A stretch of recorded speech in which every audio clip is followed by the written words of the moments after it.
What's up people and welcome to Freelancing with Chris of Emery. I'm Chris of Emery, and as I pretty recently celebrated 5 years of freelancing full-time, I feel it's about time to break down some of the positives and negatives of choosing the freelance path. But before we go, I'd like to remind you that there is a creative skull called Discord where we talk animation, showcase our art, help each other out and much more, so definitely check the link in the description if you're interested in that. And also that I just put up a creative skull called Store where you can get some tees, hoodies and other stuff designed by me, all while supporting the channel at the same time. And with that out of the way, let's go.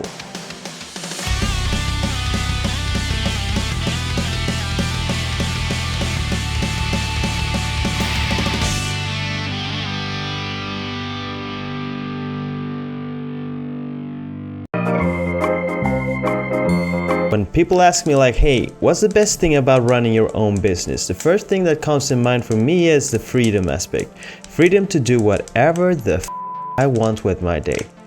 Cool, bro. So basically what that means is you serve ice cream waves all day? No, I'm a routine person to the core. My workdays all look the same with very strict schedule. Damn, it's probably even more strict now than when I was employed, and it doesn't really add up, does it? Claiming to enjoy the freedom but still adding all these rules and structure to it. I think the key ingredients here is I made the rules, and if I want to take the day, week or month off, I can. But I won't. But I can. But I won't. But I can't. As a little kid, I dreamt of one day being able to draw for a living. And even though the road has been all but straight up to the point where I left my job to do this full time, which I by the way break down in other videos, in many ways I do live that dream right now. And yes, as an employee you can work with what you love too. Statistically you don't, but hopefully you do. And if so, you still rarely, if ever, get the same amount of control to mold your own path as in freelancing. Another question I get quite often is, what kind of projects do you love doing the most? And honestly, it's a pretty hard question because 5 years into this, I've realized something about myself. And that's how much I appreciate the variety of stuff I get to do for clients in so many different fields. Doing skateboard deck art is fun, animating corporate infographics is fun too, as is creating logos, animated music videos, GIF stickers, and the list goes on. Too much of one of those and work suddenly feels like work. I remember a few years back when I met an old colleague on a bus and we spoke about old times and when we worked at the same place, and she mentioned to me that it was always pretty obvious to her that I was only there to do my job. I was reliable to always show up and do my job, but no more or less. And when I heard it, I was like, oh, really? But it sort of makes sense to me now as I've been thinking about it more. If you hire me as an employee to work for you, you can count 100% on me to do that job. But through my different jobs I've had in the past, I've always struggled with the motivation to go beyond that task, simply because I don't own anything of what I do. I totally respect people working hard for whatever reason they might have, and I'm not sure why this sense of ownership seems to be so damn important to me. Either way, it's pretty clear my motivation and energy I have working under my own banner is through the roof.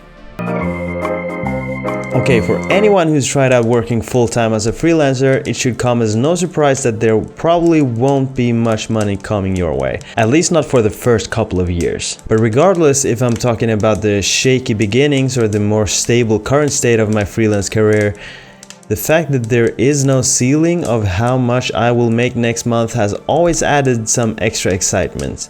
Now, as you might have figured out, there is of course a flip side to this, coming later in this video.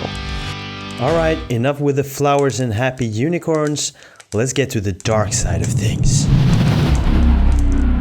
Running your own business can and probably will be quite lonely at times.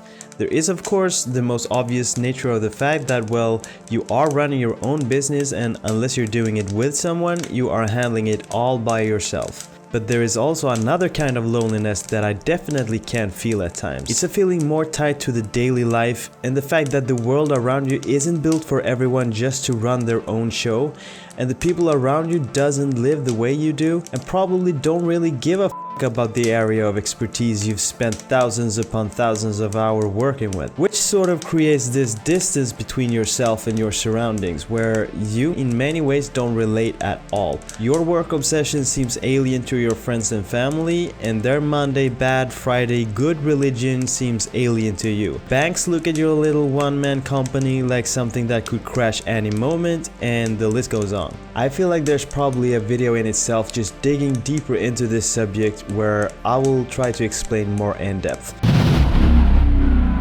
Imagine you have this hobby that you somehow managed to make into your job. It's what you dreamt of since you were a kid, and now it's finally happening.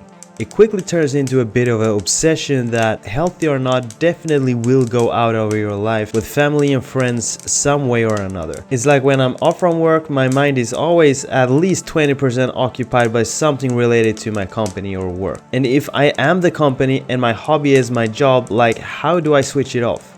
No, for real, let me know in the comments because I really want to know. Truth is, there are no safety nets in this business. You will experience dry months and you will experience clients pulling the plug on projects right before they were about to start. This uncertainty was very nerve-wracking to me in the beginning, leaving the safety of my job for a freelance career, but with time I learned that nothing good ever comes out of panicking. The way I see it is that the feeling won't really go away. If anything, I'd say it's even elevated now that I have a family to support. However, you learn to find comfort in the uncomfortable situation. Work hard, trust in your abilities, save money, don't buy stupid stuff, and so on. All those things help minimizing the risk, but the feeling that this whole ship might sink still lingers, even after 5 years. Oh, remember that no upper limit income from the positive section? Yeah, now imagine that upside down. Because as cool as it might be to in theory be able to make as much money as you want, well, truth is you can also make zero, nothing, ingenting, and it's all up to you to try and not do that. Freelance or employee, no path is better than the other one, and they both have their own respective pros and cons. I believe it simply comes down to what type of person you are, and the best way to figure it out is to try it out. And that's it, my friends. There are definitely more pros and cons to the freelance game, and I would love to hear your thoughts in the comments. Thank you so much for watching. Special thanks to the YouTube members and Twitch subscribers listed in the upcoming screen, and see you next time.